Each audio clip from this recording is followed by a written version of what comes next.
Kahit masaya, isang malaking challenge para sa mag-asawa ang araw-araw nilang buhay.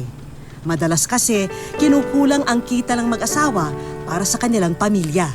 Kasi po, hindi na po namin nabibili yung mga para sa mga anak ko po. Yung naiyak po ako. Yung pong kakulangan po na financial po. May mga pangangailangan po yung anak ko na hindi ko na kayang ibigay. Sa pagkain po, kinukulang na po kami. Tapos andyan po yung nakapangutang na po ako ng pera para po sa pagkain ng mga anak ko po.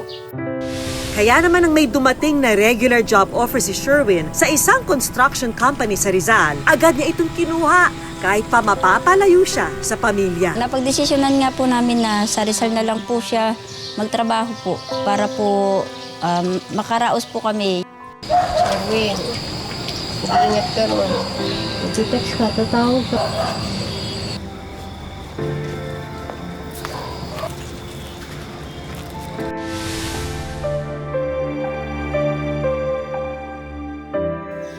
Malaki pong sa mga anak ko na yung ama nila lumayo po. Mahirap po yung decision namin na doon siya maghanap buhay. Kesa naman po na andito nga, wala naman po silang makakain. Galit na galit kami na si Aling Cherry. Nangako kasi ako sa kanya na babayaran ko yung mga utang natin eh.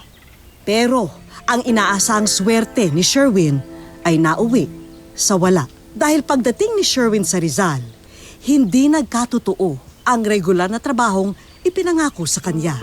Wala eh. Kipit tayo. At ang masaklap, inabutan pa si Sherwin ng lockdown dahil sa COVID-19. Kaya naipit na siya sa Rizal at hindi na nakauwi sa pamilya. Pasensya ka na rin, ha? Kunti lang papadala ko.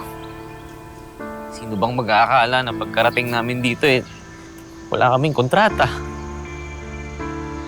Tapos sinabutan pa ako ng lockdown. Alam mo, kung alam ko lang, hindi na sana ako umalis.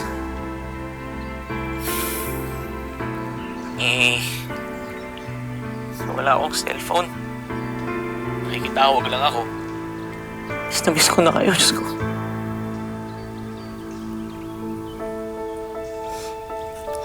Ano ka ba? Kaya natin to. Gagawa ko ng paraan. Akong bahala, ha? Akong bahala.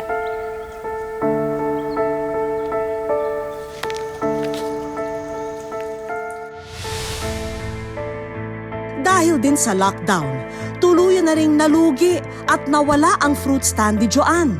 Wala na kasing bumibili at hindi na rin sila maaaring magtinda sa kalsada. Kami dalawang mag-asawa, naapektuhan po yung trabaho po namin sa araw-araw kasi po yung aming pong paninda ay na-stock na lang po kasi hindi na po namin maipadala po doon sa buyer po namin. Kaya naman ang mag-asawang Sherwin at Joanne, lalo patuloy nalubog sa utang. Minsan po, nagsisimula pa lang po siyang magtrabaho na-advance na po niya yung sasahodin po niya. Halimbawa, magpapadala po sa amin, 500 po. Tapos, siyempre, gagana naman po, pangkain naman po niya, mababali din po niya. Bago po dumating yung sahod, minsan kukunti na po. Minsan nangungutang sa kapitbahay pag walang trabaho si mama. Yung minsan po talaga bawal po lumabas. Wala po kaming pera, di po nagpadala si papa. Ayun, nakakautang po kami. Kasi po, no choice na po kami. Kumbaga, parang nahirapan na rin po ako ng nag-aantay lang po ako na kung kailan po kami mabibigyan ng padala ng mister ko. Kumbaga, naisip ko po na maghanap buhay po.